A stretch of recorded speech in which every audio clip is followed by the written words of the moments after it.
diagnostics and management which were carried out, follow-up, and lastly, conclusions. The patient, a 41-year-old Caucasian male with no documented history of chronic disease, had been treated by his family physician for repeated episodes of intermittent dyspnea and cough since 2011.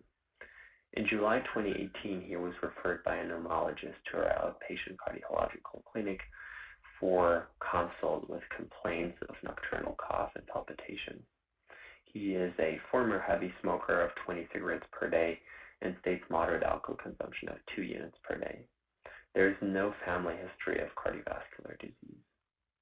On physical examination, he presented with a BMI of 26, blood pressure of 110/80, and peripheral oxygen saturation of 96%, and a mitral systolic murmur of 3/6 intensity.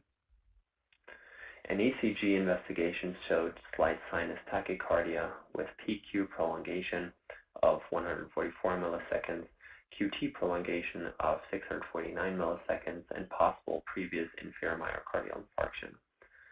On cardiac ultrasound, left ventricular dilation and global myocardial dysfunction were evident, and left ventricular ejection fraction was calculated at only 25%.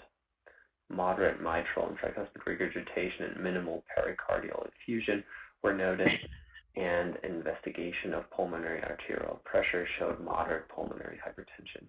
Additionally, blood laboratory examination was done and presented a blood glucose level of 7.32 millimole per liter. The patient was treated for heart failure with reduced ejection fraction with twice daily carvedilol 12.5 milligrams and once daily furosemide-spironolactone 20/50 milligrams. And inpatient admission was scheduled 2 weeks later. Further diagnostics were performed after inpatient admission. Chest X-ray showed cardiomegaly and minimal right pleural effusion with no evidence of consolidation or pulmonary venous congestion. 24-hour ECG Holter monitoring presented sinus rhythm with a heart rate of 115 BPM maximum and 73 BPM minimum. But polymorphic extrasystoles of atrial and frequently ventricular origin were noted. Abdominal ultrasound examination showed dilated inferior vena cava and hepatic veins, hepatomegaly, and also moderate ascites. On further laboratory examination, elevated values for NT-proBNP, being a reliable prognostic factor for patients with heart failure, of 2,564 picograms per milliliter, HbA1c of 7.71%, and gamma-glutamyl transferase of 114 were evident. A coronary angiogram was non-pathological. Both coronary arteries, right on top, left at bottom, can be seen enhancing homogeneously with no narrowings, hinting towards non-ischemic etiology of this patient's heart failure. Cardiac MRI showed dilated cardiomyopathy, diminished left ventricular ejection fraction of 23% only, right ventricular ejection fraction of 35%, and stroke volume in normal range of 64 milliliters with no signs of myocardial structural impairment. Generalized wall motion abnormality can be noted.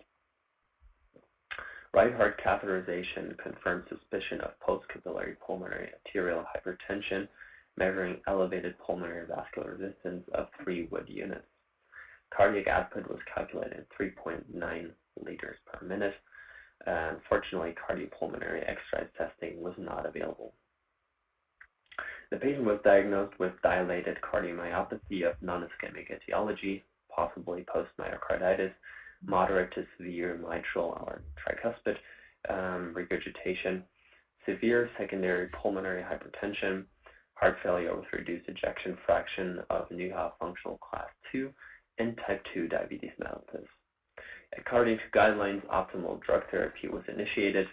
Pharmacological treatment was therefore extended to once daily ramipril 1.25 milligrams, twice daily carvedilol 6.25 milligrams, once daily furosemide-spironolactone 20-50 milligrams, with additional once daily furosemide 40 milligrams, twice daily ivermectin 5 milligrams, and lastly, once daily rosuvastatin, 20 milligrams.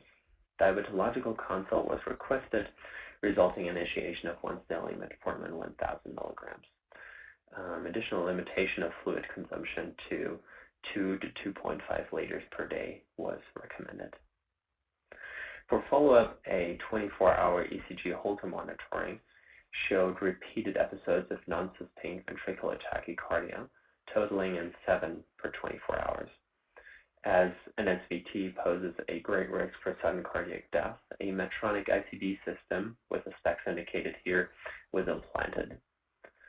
Our treatment showed great results with improvement of the patient's clinical condition, significant reduction in number of hospitalizations, and markedly improved lab values.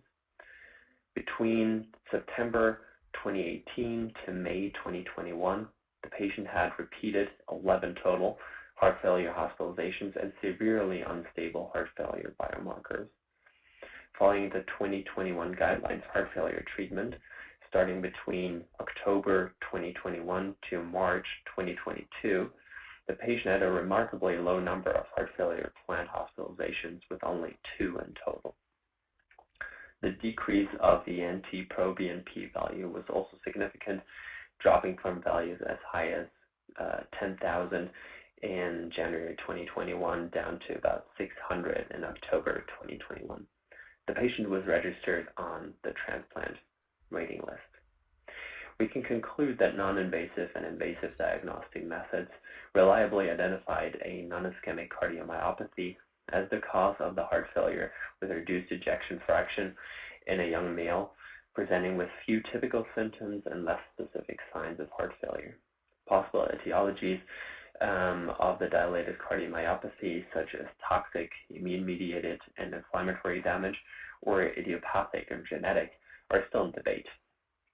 Long-term follow-up necessitates a multidisciplinary team of general practitioner, clinical cardiologists, electrophysiologists, and diabetologists. Patient-centered optimal medical therapy, according to the best available evidence, support the heart failure guidelines' key message of a multidisciplinary heart failure management plan as recommendation for heart failure patients. Early cardiological consult significantly improved this patient's outcome. In our references, we include the ESC 2021 heart failure guidelines. Thank you. Thank you very much, Dr. Simon, for that wonderful presentation. Although we couldn't have it physically, but we enjoyed the presentation.